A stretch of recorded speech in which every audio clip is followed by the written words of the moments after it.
Are you having one-on-one meetings with your team member? These are things that can be awkward and they can feel weird, but it's also a great place that you're building connection, seeking feedback, and giving feedback.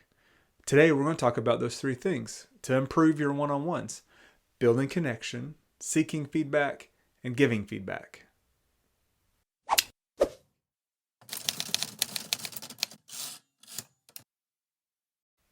All right, building connection within a one-on-one. This is the place that you can start just getting to know your team member, getting to know what motivates them, what drives them, what kind of things have happened in their life. And so this is where this first part, we're going to focus on building connection. And the very first thing you're going to ask them is, or I guess a question statement really, is tell me about your life from kindergarten to now. What this does is this gives them a safe place to just tell you everything that has happened to them. And what they're going to do is they're going to focus on the important parts. These are the things that stood out to them, the good stuff, the bad stuff, really the things that really molded and shaped them. Whenever you ask them this, tell me about your life from kindergarten to now. Once you ask this, you need to listen with intentionality and listen with curiosity. When we listen with intentionality, this is us not listening with the intent to respond. Because when you do that, what you're trying to do is you're just bulldozing your ideas and your beliefs and your perceptions onto the other person. But when we listen with intentionality, we are listening to hear what can we learn from them? What is happening in their life? What has happened in their life? We're listening to try to find what's those things that motivated them? What's the things that changed them? This is where you're going to find out, was it that sixth grade coding exercise that made me want to be a developer because we had a event at school that made me just work on this game as a team and we developed something beautiful? And you're going to see, okay, what's the motivator there? Developing something beautiful. We got to see what it was we created. And then listening with curiosity. So the second part of this building connection, when you listen with curiosity, you really just want to know more about the person, what they have felt, what has been in their life. And so this is where you get to just learn from them. And when you approach it as someone that's curious, what happens is you aren't trying to advise them. You aren't trying to change them. You're just trying to learn about them. And they're going to more freely speak what's on their mind and what's coming. So this first meeting, building connection that focuses on this. Tell me about your life from kindergarten to now. And when they are talking, listen with intentionality and listen with curiosity. What we want to do next is seek feedback.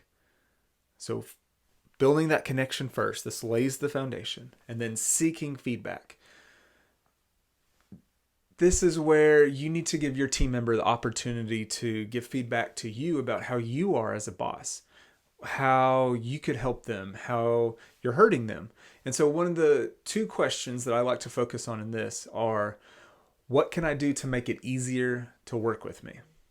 So what this does, what can I do to make it easier to work with me, will start to give them the freedom to say, oh, maybe it is a little bit hard to work with them.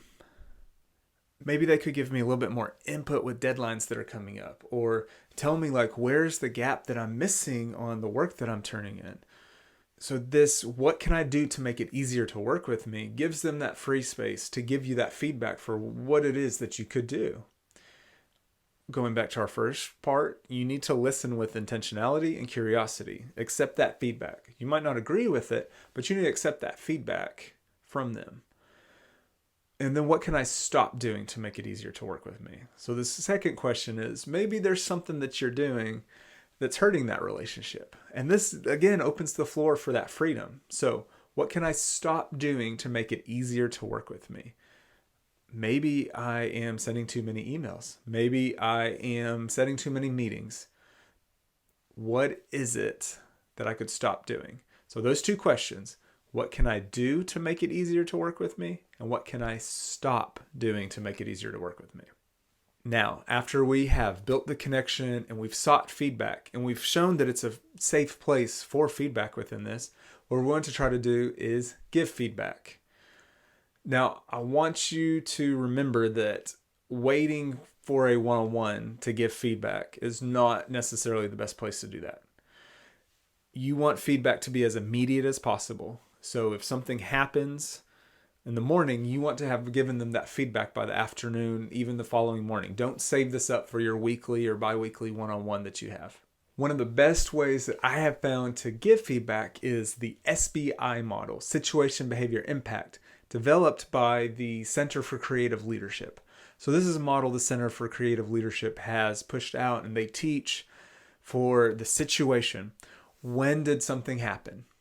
And then behavior. What was an observable behavior during that situation? And then impact. What impact did that behavior in that situation have on me? How did it make me feel? Or what was the observed reaction on other people? Jim, yesterday during the big meeting with the client, so situation is yesterday, big meeting with the client, when you stood up and slammed the folder on the desk and said, y'all just don't get it. So action, the behavior, stood up, slammed folder on desk, verbally said, you just don't get it. I felt like you were being very attacking and we lost the client. Impact. How did I feel? You were being attacking. And something tangible. We lost the client because of your actions. Situation, behavior, impact. You can look at, there's lots of other trainings on this, but there's just a quick and easy one. So there is giving feedback. So we build connection, we seek feedback, we give feedback. We have to have that connection built, and we have to create an environment of feedback in order to be able to give feedback that's going to be received. But this is a great place for your one-on-ones to start doing this and creating this environment, because what you're going to see is as you've created that environment in the one-on-ones, it's going to spread and it's going to become part of the team and it's going to become part of that culture. If you're not having regular one-on-ones with your team, start now. That's your first task. Start now if you're not having those regular one-on-ones. If you are, try to apply some of these three things and see, does that help make them less awkward? Does it give them purpose? Does it give them drive? Drop some comments in the box if there's other tools or tips that you've got or other ways that you struggle with your one-on-ones. Follow for more content on what are some of these small tweaks that we can make to really improve ourselves that will then improve our environment.